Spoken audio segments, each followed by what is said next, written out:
Ազգային ժողովի ուժեղ Հայաստան եւ Հայաստան խմբակցությունների հարգելի պատգամավորներ, ազգային ժողովի աշխատանքներին հետևող սիրելի հայրենակիցներ, տիկնայք եւ պարոններ։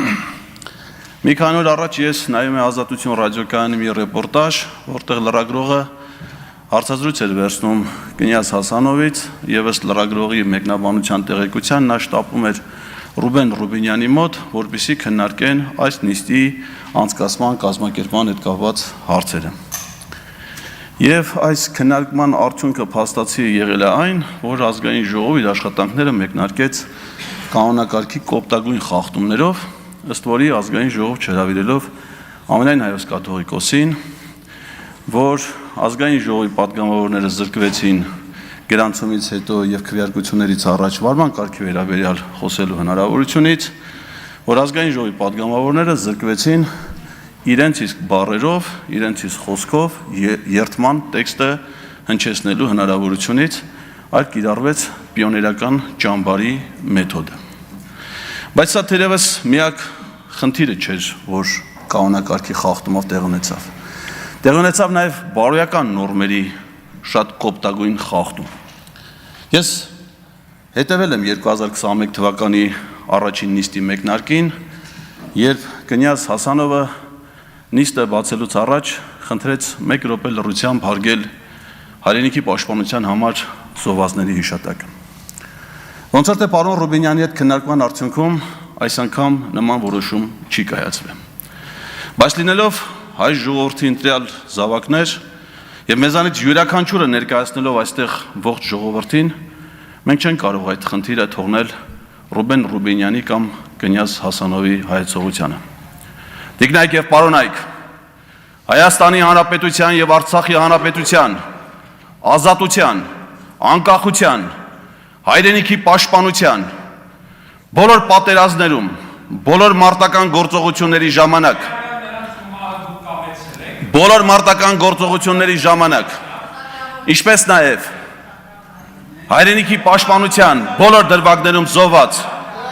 զինվորների, գեներալների, սպաների, երկրապահ կամավորականների, աշխարհազորայինների հիշատակի համար 9-րդ գումարման Հայաստանի Հանրապետության ազգային ժողովում հայտարարվում է լռության րոպե։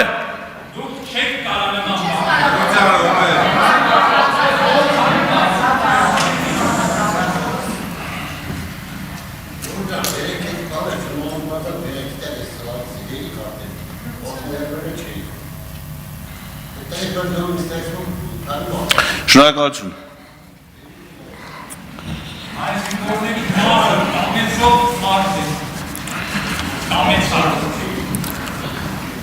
Իրավաբանության մեջ կա անկողմնակալ դիտորդ հասկացությունը։ Նա այն մարդն է, որը առանց շահերի հետևում է որևէ իրադարձությունների։ Եվ հիմա կարող է անկողմնակալ դիտորդի մոտ տպավորություն լինել, որ Հայաստանի ազգային ժողովում տեղի ունենում ազգային ժողովի նախագահի ընտրություն։ Բայց դա միայն միամիտ մարդկանց շրջանում, որովհետև նրանք, ովքեր հետևում են լրահոսին,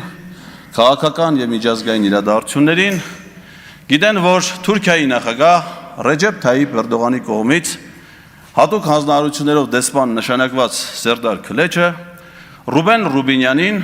ազգային ժողովի նախագահ ընտրվելու կապակցությամբ շնորհավորել է դեռևս 2026 թվականի հունիսի 25-ին։ Այսինքն սահմանադրական դատարանում ազգային ժողովի ընտրությունների արդյունքները 7 քաղաքական ուժերի վիճարկման նիստից 1 օր առաջ։ Դա նշանակում է, որ Սերդար Քլեչի համար արդեն պարզ էր, թե սահմանադրական դատարանի որոշման արդյունքները, թե Ռուբինյանի ընտրության արդյունքները։ Որպես այս դահլիճում գտնվող միակ նախկին դեսպան, ասեմ ձեզ, որ դեսպանները հանրային խոսքում ինքնագործունեությամբ չեն զբաղվում։ Նրանք մշտապես արտահայտում են իրենց պետության ղեկավարի եւ կառավարության դիրքորոշումը։ Եվ ես տպավորություն ունեմ, որ հունիսի 7-ի ազգային ժողովի ընտրություններից հետո Ադրբեջանի եւ Թուրքիայի միջև Հայաստանում իշխանության վերահսկողության աշխատանքի որոշակի բաժանում է կատարվել։ Կառավարության ղեկավարումը վերապահելով Ադրբեջանին, Ազգային ժողովի ղեկավարումը վերապահելով Թուրքիային։ Ես ավելորդ չեմ համարում հիշեցնել, որ ընտրություններից հետո, երբ որ կենտրոնական ընտրական հանձնաժողովը պետք է հրապարակել ընտրությունների վերջնական արդյունքները, առաջին արտասահմանյան պատվիրակությունը, որ եղել է Հայաստանում, դա եղել է Ադրբեջանի նախագահ Իլհամ Ալիևի կողմից նշանակված իր օգնական անվտանգության հարցերով Մեհմեդ Հաջիևի այցը Հայաստան, Տավուշի մարզ եւ հետաքրքիր զուգադիպությամբ այդ ժամանակ Տավուշի մարզում է գտնվել նաև Հայաստանի վարչապետ Նիկոլ Փաշինյանը, իհարկե պաշտոնական որևէ տեղեկություն չկա նրանց հանդիպման վերաբերյալ։ Իսկ եթե այդպես է, իսկ իմ կարծիքով դա այդպես է, հետաքրքիր է թե Թուրքիայի ընտրությունը չի կարող կանգնած լինել Ռուբեն Ռուբենյանի վրա։ Այստեղ խոսվեց նրա Թուրքիայում հետազոտական ծրագրերում ներգրավվածության մասին չեմ ուզում մանրամասնել, բայց նաև ուզում եմ հիշեցնել, որ Ռուբեն Ռուբենյանը ապօրինի կերպով խախտելով Հայաստանի սահմանադրությունը եւ օրենքները ստանձնել է հայ-թուրքական գործընթացում Հայաստանի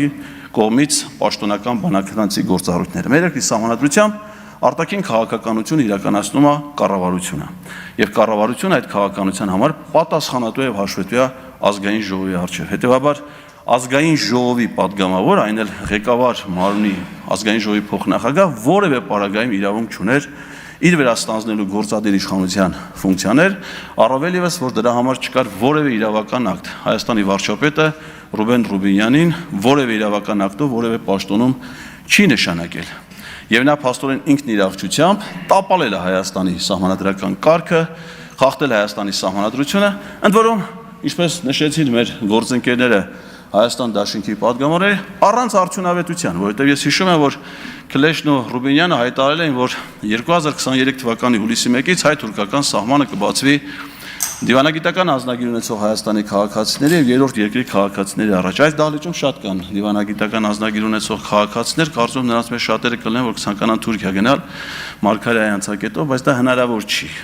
Իսկ հիմա ոչ թե 2023 թվականն, այլ 2026 թվականն, այսինքն 0 արդյունավետություն ապօրինի գործունեության իմաստով։ Ռուբենյանը նաև Թուրքիայում եղել է Թուրքիայի արտգործ նախարարության կողմից Անտալիայի դիվանագիտական ֆորումին, նրանց կողմից կազմակերպված, ընդ որում ոչ մեկ անգամ։ Իդեպ այստեղ փոխադարձություն երբեք չի գործել, որովհետև դրանից հետո Հայաստանի արտգործ նախարարությունն էլ է կազմակերպել Երևանյան հորիզոններ համաժողովները եւ որին ոչ մի թուրք պաշտոնյա, այդ թվում եւ Սերդար Քլեչը մասնակցություն չեն ունեցել։ Շատ են խնդիրները, որոնք կապված են Ռուբենյանի հետ, ես նաև անձնապես եմ դա զգացել, որովհետև երբ որ ազգային ժողովի նախագահի տեղակալ Ռուբենյանը հայտարարել էր քաղաքացիների ընդունելություն, ես 5 անգամ ներկայացել եմ այդ ընդունելությանը մասնակցելու համար եւ ոչ մի անգամ այդ ընդունելությանը չեմ արժանացել իմ հանդեպ խտրական վերաբերմունք ցուցաբերելու գործով։ Տեղեկացնում եմ ազգային ժողովին, որ իմ հետևողական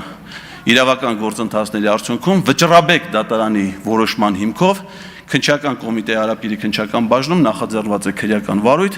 եւ ես սպասում եմ առաջիկայում գլխավոր դատախազին ազգային ժողովում, որը մեր համաձայնությունը կխնդրի Ռուբենյանին որպես մեղադրյալ ներգրավելու եւ կարծում եմ նաեւ խափաման միջոցի միջնորդությամբ։ Իսկ արդյոք մեր այսօրվա հերոսը